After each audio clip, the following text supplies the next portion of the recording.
Welcome to ITV news. ముందుగా headlines చూద్దాం. CM Revanth Reddy TPCC సమావేశంలో కీలక ప్రసంగం. కేంద్రంపై విమర్శలు చేస్తూ గాంధీని హత్య చేసిన పార్టీ బీజేపీ అని తీవ్ర వ్యాఖ్య. నేషనల్ హెరాల్డ్ కేసు ద్వారా సోనియా, రాహుల్ గాంధీలను లక్ష్యంగా చేసుకున్నారని ఆరోపణ. రాహుల్ గాంధీకి మద్దతుగా నిలబడటం అందరి బాధ్యత అంటూ వెల్లడి. పవన్ కళ్యాణ్ దిష్టి వ్యాఖ్యలపై మంత్రి పొన్నం ప్రభాకర్ తీవ్ర ఆగ్రహం. రెండు రాష్ట్రాల మధ్య సంబంధాలను దెబ్బతీసేలా వ్యాఖ్యలున్నాయని విమర్శ. మీ తుఫానుకు మేమేమీ అనలేదు, మేమెందుకు దిష్టి పెడతామంటూ ఫైర్. పవన్ వెంటనే క్షమాపణ చెప్పాలని చంద్రబాబు స్పందించాలని డిమాండ్.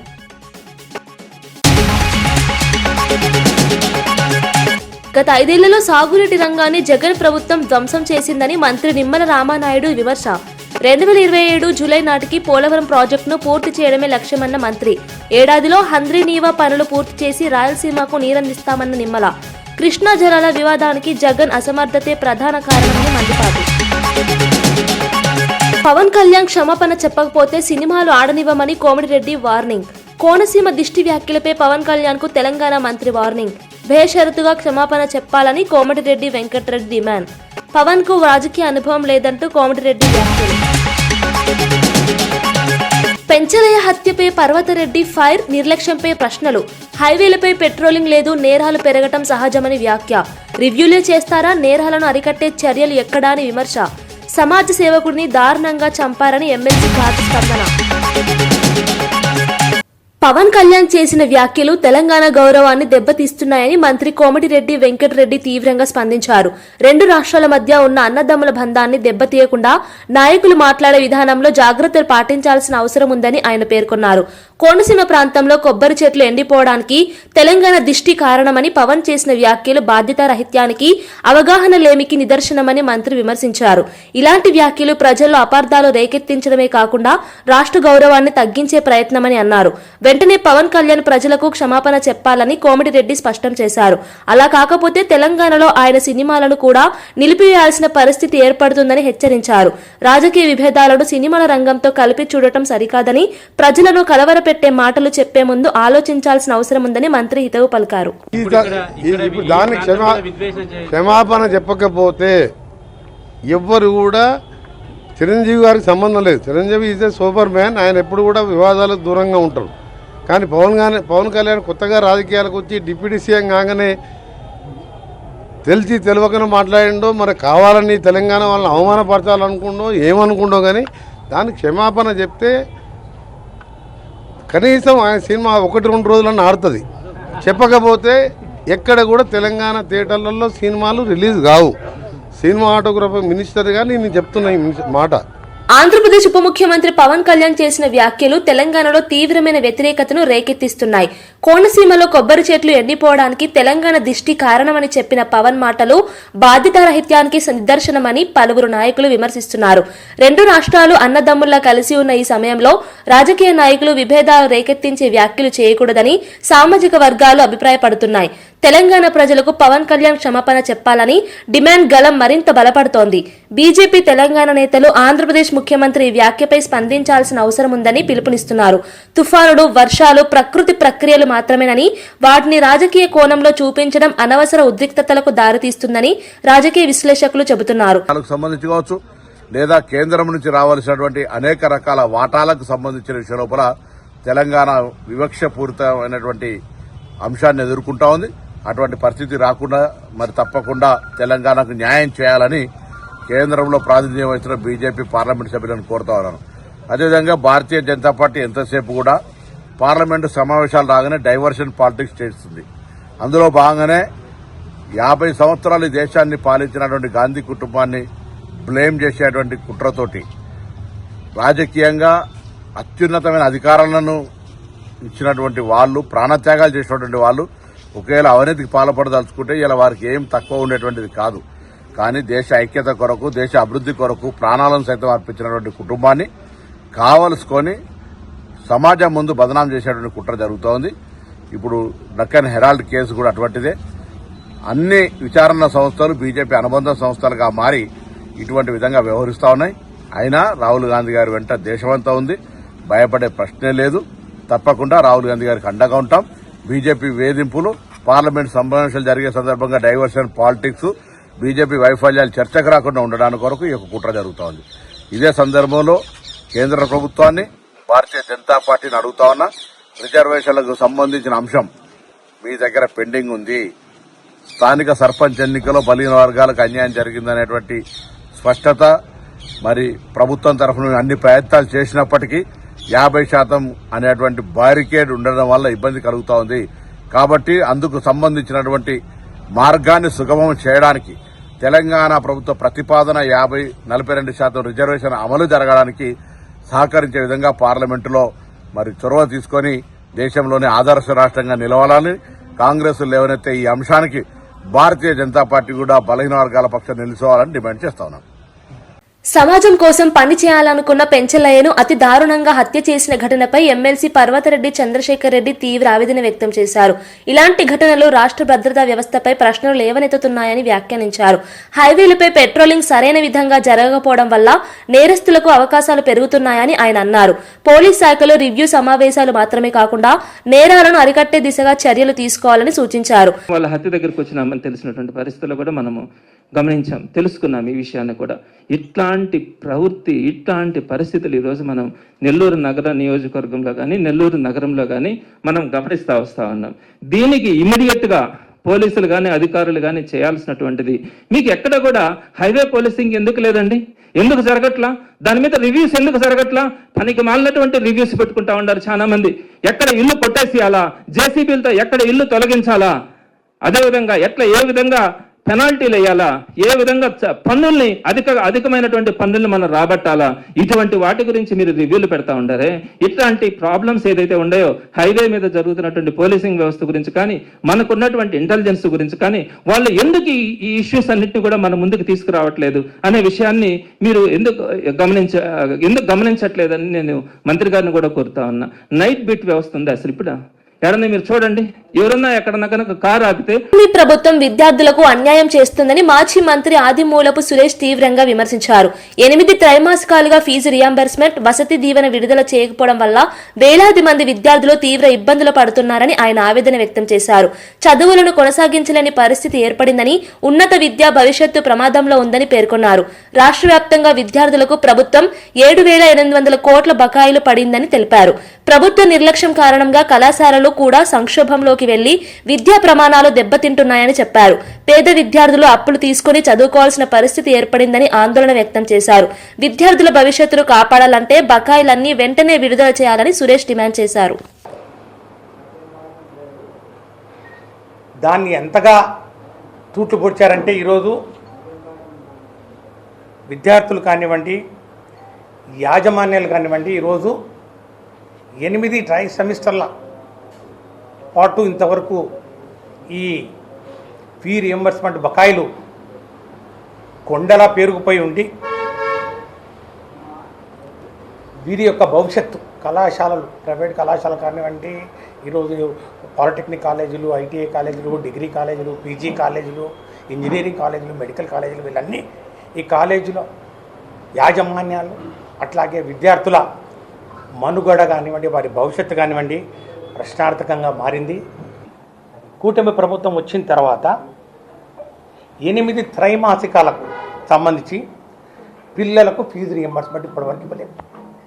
8 త్రైమాసికాలంటే ఒక్కొక్క త్రైమాసికానికి 700 కోట్ల రూపాయలు చొప్పున 8 త్రైమాసికాల కంటే 5,600 కోట్లు. ఇది వసతి దీవెన. ఇక హాస్టల్లో మరి విద్యార్థులు ఉండాలి, మరి వారికి ఈ మెయింటెనెన్స్ ఖర్చు దానికి సంవత్సరానికి 1,100 కోట్లు చొప్పున 2 సంవత్సరాలు. కర్ణాటకలో ముఖ్యమంత్రి పదవిపై ఏర్పడిన అంతర్గత రాజకీయ చర్చలకు CM Siddaramaiah, deputy CM D K Shivakumar ముగింపు పలికారు. అధిష్టానం తీసుకునే నిర్ణయానికే తాము పూర్తిగా కట్టుబడి ఉన్నామని ఇద్దరు స్పష్టంగా ప్రకటించారు. ప్రభుత్వ స్థిరత్వం, పరిపాలనా సామర్థ్యాన్ని కాపాడేందుకు కలిసికట్టుగా పనిచేయడం తమ బాధ్యత అని చెప్పారు. వ్యక్తిగత అభిలాషలు పక్కన పెట్టి రాష్ట్ర అభివృద్ధి లక్ష్యమని నేతలు తెలిపారు. కాంగ్రెస్ పార్టీ పట్ల తమకు ఉన్న నిబద్ధతను మరొకసారి గుర్తు చేస్తూ 2028 ఎన్నికల్లో పార్టీ విజయమే ప్రధాన లక్ష్యమని పేర్కొన్నారు. పేర్కొన్నారు. అంతర్గత పోరు లేదు, మీడియా సృష్టించిన అపోహాలు మాత్రమేనని చెప్పారు. ప్రజా సంక్షేమ కార్యక్రమాలు, అభివృద్ధి ప్రాజెక్టులు, ఆర్థిక నిర్ణయాలు ప్రభుత్వ ప్రాధాన్యాలు అని వాటిపై తమ దృష్టి కొనసాగుతుందని స్పష్టం చేశారు. రాష్ట్ర రాజకీయ వాతావరణం ప్రశాంతంగా ఉండేలా అన్ని నాయకులు కలిసి పనిచేస్తారని చెప్పారు.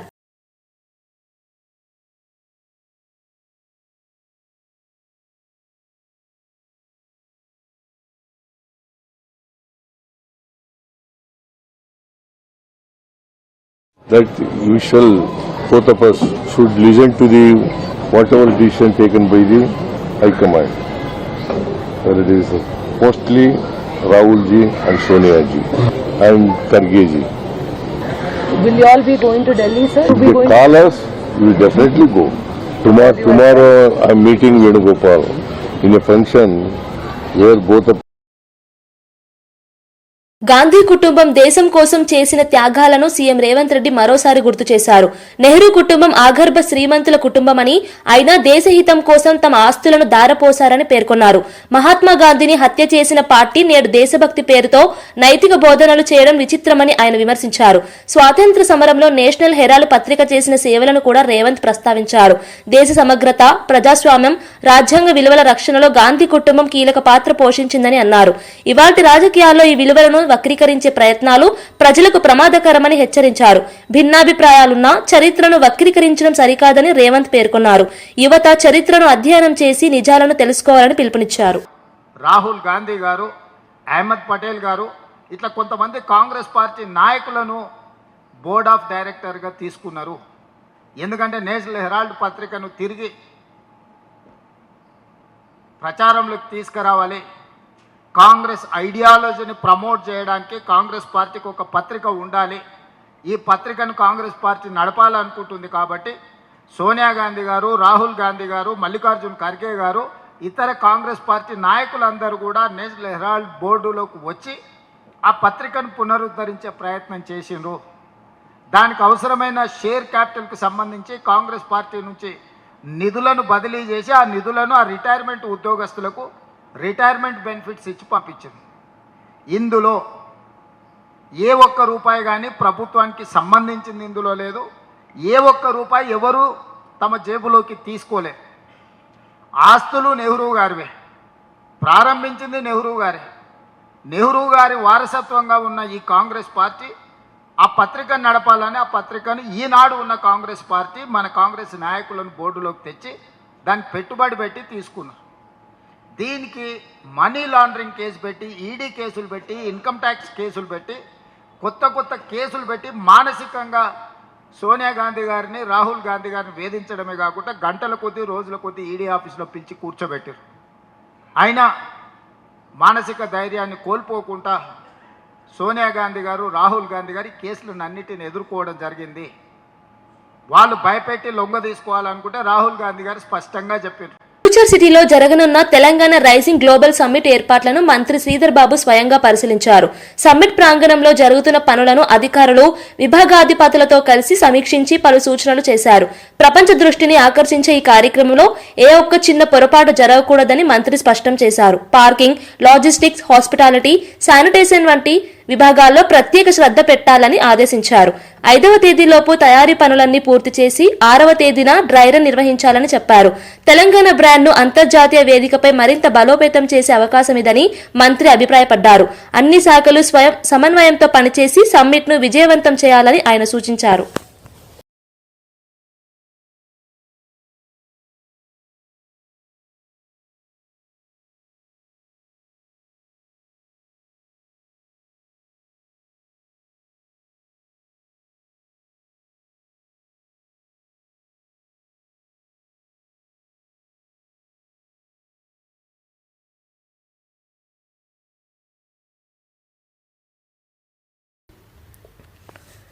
ఉప ముఖ్యమంత్రి పవన్ కళ్యాణ్ వ్యాఖ్యలు బాధ్యతారహిత్యంగా ఉన్నాయని ఎమ్మెల్సీ అద్దంకి దయాకర్ తీవ్రంగా విమర్శించారు. తెలంగాణలో ఒకలా, ఆంధ్రప్రదేశ్లో మరోలా మాట్లాడే పవన్ అవకాశవాది రాజకీయాలు సమాజానికి మంచి కావని పేర్కొన్నారు. బీజేపీతో ఉన్నప్పుడు ఒక విధంగా, టీడీపీతో పొత్తులో ఉన్నప్పుడు మరొక విధంగా మాట్లాడడం పవన్ రాజకీయ స్వభావాన్ని స్పష్టంగా చూపుతోందని అన్నారు. ఆంధ్ర, తెలంగాణ మధ్య చిచ్చు పెట్టేలా డిప్యూటీ సీఎం హోదాలో వ్యాఖ్యలు చేయడం అత్యంత తప్పుడు సందేశం ఇస్తుందని దయాకర్ ఆవేదన వ్యక్తం చేశారు. రాష్ట్రాలుగా విడిపోయినప్పటికి కూడా తెలుగు ప్రజలంతా కూడా కలిసిమెలిసి ఉన్న పరిస్థితి తనకు తెలియకపోవడం అనేది విచారకరం. అన్నిటికంటే ముఖ్యంగా ఏంటంటే అవకాశవాద ప్రకటనలు పవన్ కళ్యాణ్ నుంచి రావడం అనేది తెలుగు ప్రజలు కూడా కోరుకోవట్లే. సరే, అనాలోచిత స్టేట్మెంట్సా లేకపోతే ఉద్దేశపూర్వకంగా చేస్తుందా అనే దాంట్లో అనాలోచిత స్టేట్మెంటే కనబడుతుంది మనకు. కాబట్టి గోదావరి ఎప్పుడు కూడా తెలుగు ప్రజల్ని సమానంగానే చూసింది. ఏ విధంగా కోనసీమను చూసిందో అదే విధంగా తెలంగాణను కూడా చూసింది. ఇక్కడ ప్రాజెక్టులు లేకపోవడం వల్ల తెలంగాణ కొంత వెనుకబాటుతనంతో ఉన్నది, కానీ ప్రాజెక్టులు అయితే మరింత మేలు జరిగేది. కాళేశ్వరం లాంటిది సక్సెస్ అయి ఉంటే మంచిగానే ఉండేది.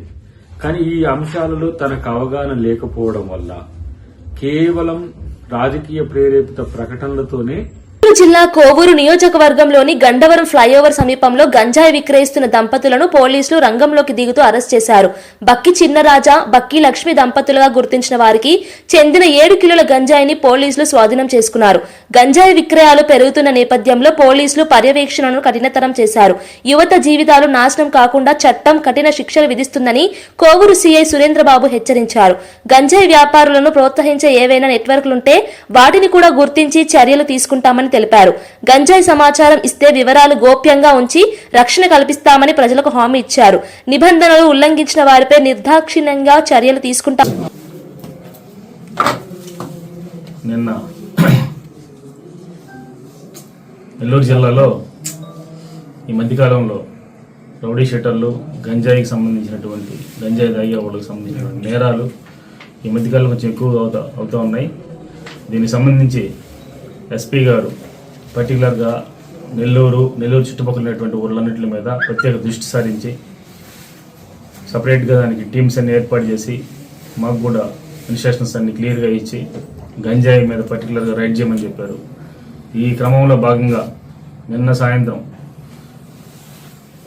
6 గంటల టైంలో మన వెంకటేశ్వర ఇంజనీరింగ్ కాలేజ్ దగ్గరలో ఉన్నటువంటి గండవరం ఫ్లైఓవర్ దగ్గర 2 వ్యక్తులను అదుపులోకి తీసుకున్నాం. బక్కి చిన్నరాజా, బక్కి లక్ష్మి అనేటువంటి 2 కూడా భార్యాభర్తలు. 2 కూడా నెల్లూరులోని డైకాస్ రోడ్లో ఫ్యామిలీ ఉంటారు. వీళ్ళు ఈ కాలేజీల దగ్గరికి అంత గంజాయి తెప్పించుకుంటారు. బయట నుండి ఎవరు ఒరిస్సాకు సంబంధించినటువంటి వ్యక్తుల దగ్గర నుంచి గంజాయి తెప్పించుకొని ఆ గంజాయిని కాలేజీల దగ్గర ఆ పిల్లలకి వాళ్ళకి అమ్ముతూ వాళ్ళ జీవితాలను పాడు చేస్తూ ఉంటే దానికి సంబంధించినటువంటి మన సిసిఎస్ సిఐ గారు అయినటువంటి అశోక్ బాబు గారు, వాళ్ళ సిబ్బంది, వాళ్ళ సహకారంతో నిన్న సాయంత్రం 7 కేజీల గంజాయిని పట్టుకోవడం జరిగింది. పట్టుకొని మన డిప్యూటీ ఎంపీడీఓ గారు ఆ పక్కనే వాళ్ళ సహాయం తీసుకొని దీన్ని పట్టుకొని వాళ్ళిద్దరిని అరెస్ట్ చేయడం జరిగింది. 2 కూడా రిమాండ్కి పంపిస్తా ఉన్నాం. ఎవరు గంజాయి విక్రయించినా, ఎవరు గంజాయి తాగుతున్నారనే సమాచారం వచ్చినా కానీ చాలా గట్టిగా దీని మీద యాక్షన్ తీసుకుంటాం.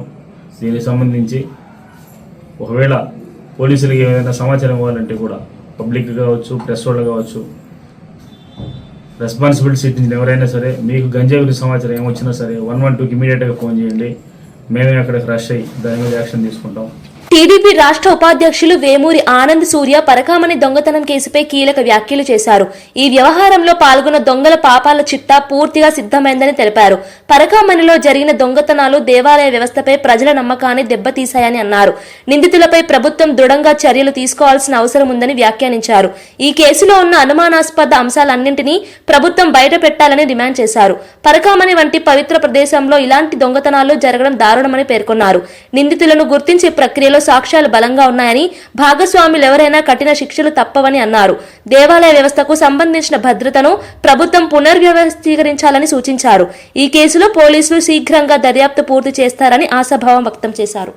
ఈ కేసులో ఆనాడు నిందితులుగా చేరినటువంటి ఏవిఎస్ఓ సతీష్ కుమార్ గారు, రవిబాబు గారు, వీళ్ళిద్దరినీ కూడా మరి నాడు చైర్మన్గా ఉన్నటువంటి కరుణాకర్ రెడ్డి గారు దేవుడు సొమ్ముని డాలర్లని, $100 నొక్కేసి దాచేసుకుని బొక్కేసిన పద్ధతిలో వ్యవహరిస్తే వాళ్ళని పట్టుకున్నామని చెప్పి పట్టుకున్న వాళ్ళ చేత రాజీనామా చేయించామని చెప్పి, రాజీ కుదిర్చామని చెప్పి కోర్టు కేసులు, పోలీస్ స్టేషన్లో కేసులు వాళ్ళే పెట్టుకుంటారు, వాళ్ళే కాంప్రమైజ్ పిటిషన్లు వేసుకుంటారు.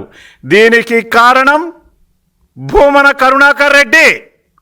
ఈ భూమన కరుణాకర్ రెడ్డి చేసినటువంటి అవకతవకలు బయటికి రాకూడదనే ఉద్దేశంతో కోట్లాది రూపాయలు పరకామణి వ్యవహారంలో డబ్బులు కాజేసినటువంటి భూమన కరుణాకర్ రెడ్డి తన పేరు, తన ఇది బయటకు రాకుండా ఉండాలనే ఉద్దేశంతో కేసుల్లో నిర్వీర్యం చెయ్యటానికి సతీష్ కుమార్ని హత్య చేశారు.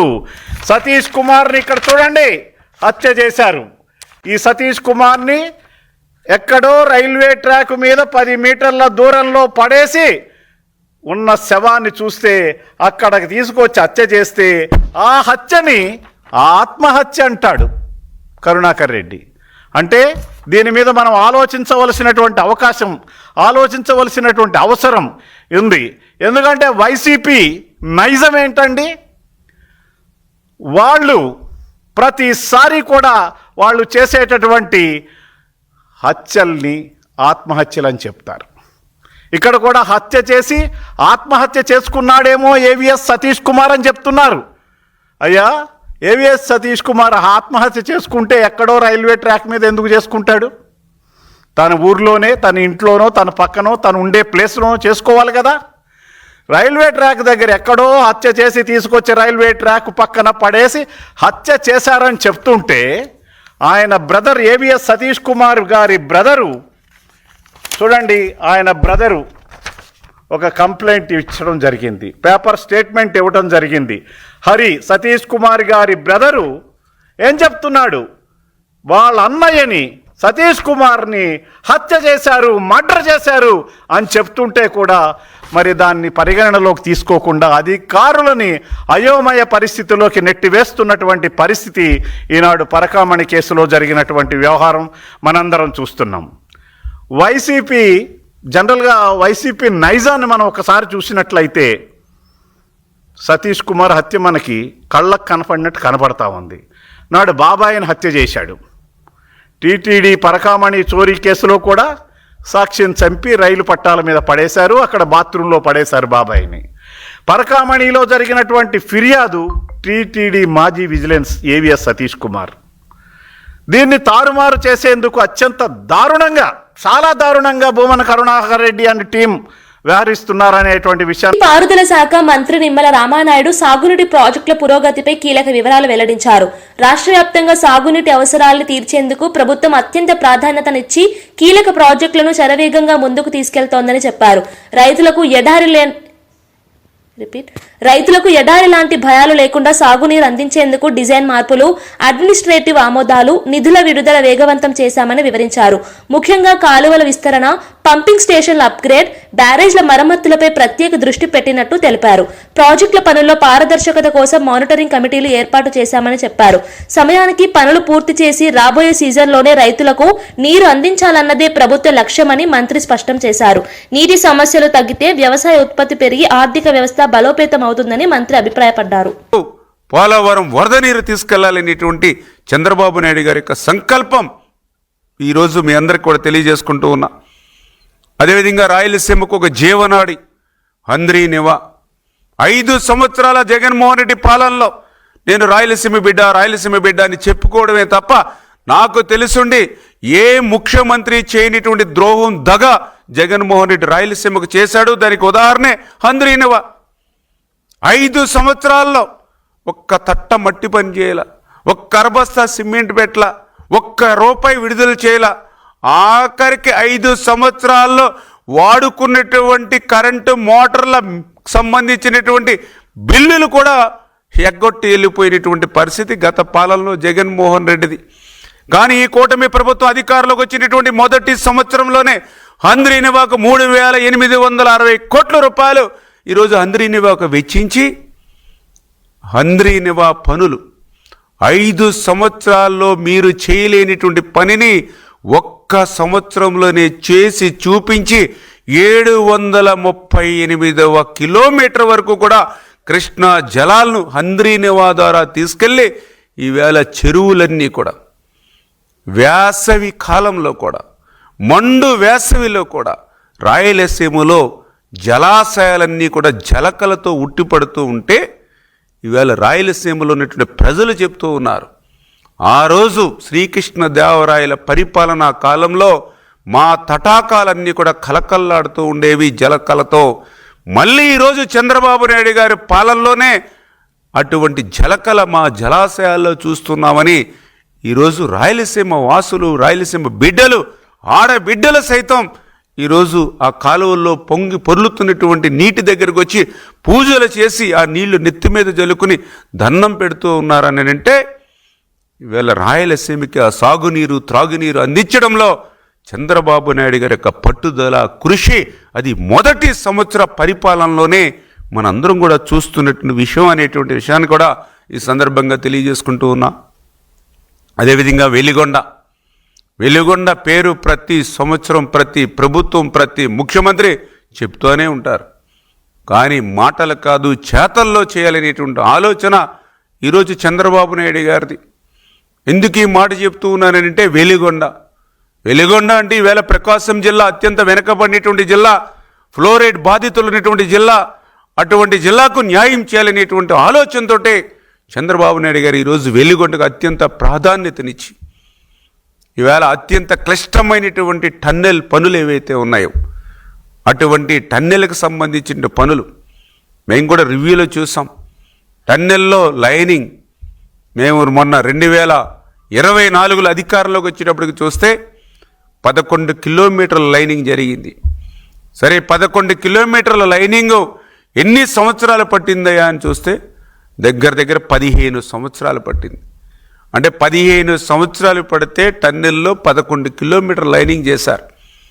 మళ్ళీ ఇంకా మాకు ఎన్ని కిలోమీటర్లు చేయాలంటే ఇంకా 7.2 కిలోమీటర్లు ఉంది. అంటే 11 కిలోమీటర్లకి 15 సంవత్సరాలు పడితే ఈ 7.2 కిలోమీటర్లు చేయాలంటే 10 సంవత్సరాలు పడుతుంది. అంటే ఆ రేషియోలో కనుక పని చేస్తే, కానీ అట్లా పని చేయట్లేదే ఈరోజు చంద్రబాబు నాయుడు గారు. ఎక్కడికక్కడ ఎంత అవసరం ఉంటే అన్ని నిధులు కేటాయిస్తూ ఎప్పటికప్పుడు ఏజెన్సీని హెచ్చరిస్తూ ఈవేళ అధికారంలోకి వచ్చినటువంటి మొదటి సంవత్సరంలోనే 3 కిలోమీటర్ల లైనింగ్ పనులు చేశాం. ఇంకా 4.2 కిలోమీటర్ల బ్యాలెన్స్ ఉంది. ఈవేళ ప్రతి నెలకి కూడా 600 మీటర్లు, అంటే మాకు ఇంకా 6 నెలల సమయం 2026 జూన్ కల్లా వెలిగొండను పూర్తి చేయాలనేటువంటి చంద్రబాబు నాయుడు గారి యొక్క సంకల్పం ఏదైతే ఉందో అది నెరవేరాలంటే నెలకి 600 మీటర్లు టార్గెట్ పెట్టుకుని ఎవ్రీ డే ఎవ్రీ టైం ఈవేళ ఏజెన్సీని, అధికారులను పరిగెట్టించి పనిచేస్తూ 2 గంటలు కాదు, 3 గంటలు కాదు, 4 కాదు, 5వ గంటని సైతం తెచ్చి ఈవేళ టన్నెల్లో వర్కులు చేస్తూ ఉన్నామనంటే ఇది వెలిగొండ మీద, ఇది ప్రకాశం జిల్లా మీద, ఫ్లోరైడ్ బాధితులు ఉన్నటువంటి జిల్లా మీద ఈరోజు చంద్రబాబు నాయుడు గారు పెడుతున్నటువంటి శ్రద్ధ ఇది ఒక నిదర్శనం. ఎందుకు ఈ మాట చెప్తున్నానంటే గతంలో కూడా చూసాం. ఒక పక్క హెడ్ వర్క్స్ పూర్తి అవ్వలేదు, ఇంకొక పక్క ఈ వెలిగొండలో టన్నెల్ పనులు పూర్తి కాలేదు, ఇంకొక పక్క ఈ వెలిగొండ టన్నెల్లో చిక్కుకుపోయినటువంటి టన్నెల్ బోరింగ్ మిషన్ ఏదైతే ఉందో ఆ టన్నెల్ బోరింగ్ మిషన్ వెలికి తీగిపోతే ఇప్పుడైనా ఒక చుక్క ముందుకు పోదు. కోర్టు వివాదాలు ఉన్నాయి, అవి పరిష్కారం కాలేదు. ఆ టన్నెల్ దాటి బయటకు వస్తే మీ అందరికీ తెలుసు అక్కడ ఏదైతే ఫీడర్ కెనాల్ ఉంది, ఫీడర్ కెనాల్ చూస్తే పెద్ద పెద్ద బొక్కలు పడి చిన్నపాటి వర్షం వస్తేనే ఊళ్ళ మీదకి వచ్చేస్తూ ఉన్నాయి. అటువంటి ఫీడర్ కెనాల్కి మళ్ళీ అక్కడ సీసీ వాళ్ళు కట్టాలి, అక్కడ మళ్ళీ లైనింగ్ చేయాలి. 21 కిలోమీటర్లు ₹1 పని లేదు 5 సంవత్సరాల్లో. మళ్ళీ ఈ కూటమి ప్రభుత్వం అధికారంలోకి వచ్చినటువంటి మొదటి సంవత్సరంలోనే మొన్ననే 456 కోట్ల రూపాయలు నిధులు మంజూరు చేసి టెండర్లు పిలిచి వర్క్ ఆర్డర్ ఇచ్చి అగ్రిమెంట్ చేసి పనులు ప్రారంభిస్తూ ఉన్నాం ఈ డిసెంబర్ నెలలో. అక్కడే మనందరికీ తెలుసు నల్లమల రిజర్వాయర్ ఉంది, R&R, అక్కడ 900 కోట్ల రూపాయలు ఇవ్వాలి, ₹1 ఇవ్వాల. అంటే హెడ్ వర్క్స్ పనులు కాలా, టన్నెల్ పనులు కాలా, ఇక్కడ ఫీడర్ కెనాల్ పనులు కాలా, రిజర్వాయర్లో ఉన్నటువంటి R&R ₹1 ఇవ్వాల. జాతికి మాత్రం అంకితం చేశాడు మహానుభావుడు. తిరుమలలో శ్రీవారి సేవకుల వ్యవస్థను మరింత సమర్థంగా తీర్చిదిద్దేందుకు ప్రభుత్వం పెద్ద ఎత్తున చర్యలు ప్రారంభించిందని టీటీడీ అదనపు ఈవో వెంకయ్య చౌదరి తెలిపారు. 25 ఏళ్ల క్రితం ప్రారంభించిన సేవకుల కాన్సెప్ట్స్ ఇప్పుడు సిల్వర్ జూబ్లీ సంవత్సరంలోకి ప్రవేశించిందని పేర్కొన్నారు. భక్తులకు ఉత్తమ సేవలు అందించేందుకు సేవకులను ప్రొఫెషనల్ గా తీర్చిదిద్దాలని ముఖ్యమంత్రి ప్రత్యేక సూచనలు ఇచ్చారని చెప్పారు. ఈ నేపథ్యంలో ఐఐఎం అహ్మదాబాద్ నిపుణుల సహకారంతో సేవకుల శిక్షణకు ప్రత్యేక మాడ్యూల్ రూపొందించినట్లు వెల్లడించారు. రిలీజియస్ మేనేజ్మెంట్, భక్తుల నిర్వహణ, అత్యవసర పరిస్థితుల్లో స్పందన వంటి అంశాలను మాడ్యూల్లో పొందుపర్చారు. శిక్షణ తీసుకున్న సేవకులు ఆలయ పరిపాలనలో భాగస్వాములై సేవల నాణ్యతను మరింత పెంచుతారని తెలిపారు. భవిష్యత్తులో సేవకుల వ్యవస్థ అత్యంత క్రమబద్ధంగా భక్తి సౌకర్యాల పెంపుతో పనిచేయనున్నదని ఈవో తెలిపారు.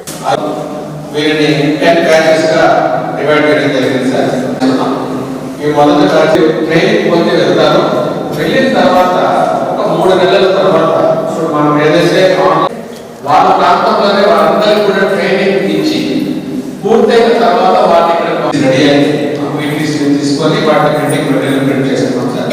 అలాగే అది కూడా ఈ బ్యాచ్ అనంతరం కూడా వాళ్ళకి ఇచ్చారని ఏర్పాటు చేస్తున్నాం సార్. ఇది అలాగే వేదికపైన పెద్దలు స్వాగతం మొదట మెడిసిన్ గారిని మాట్లాడుతున్నారు. అందులో మీరు అప్రమత్తులై ఆ భగవంతుడు సేవ చేస్తూ ఉన్నారు. ధర్మరాజు రాజస్వీయాగం చేసినప్పుడు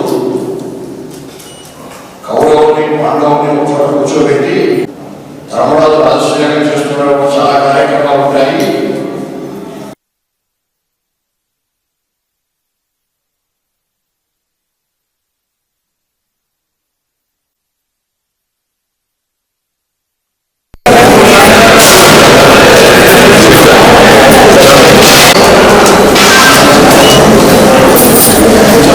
వార్తలు ముగించే ముందు ముఖ్యాంశాలు మరోసారి. సీఎం రేవంత్ రెడ్డి టీపీసీసీ సమావేశంలో కీలక ప్రసంగం. కేంద్రంపై విమర్శలు చేస్తూ గాంధీని హత్య చేసిన పార్టీ బీజేపీ అని తీవ్ర వ్యాఖ్య. నేషనల్ హెరాల్డ్ కేసు ద్వారా సోనియా, రాహుల్ గాంధీలను లక్ష్యంగా చేసుకున్నారని ఆరోపణ. రాహుల్ గాంధీకి మద్దతుగా నిలబడటం అందరి బాధ్యత అంటూ వెల్లడి. పవన్ కళ్యాణ్ దిష్టి వ్యాఖ్యలపై మంత్రి పొన్నం ప్రభాకర్ తీవ్ర ఆగ్రహం. 2 రాష్ట్రాల మధ్య సంబంధాలను దెబ్బతీసేలా వ్యాఖ్యలున్నాయని విమర్శ. మీ తుఫానుకు మేమేమీ అనలేదు, మేమెందుకు దిష్టి పెడతామంటూ ఫైర్. పవన్ వెంటనే క్షమాపణ చెప్పాలని చంద్రబాబు స్పందించాలని డిమాండ్.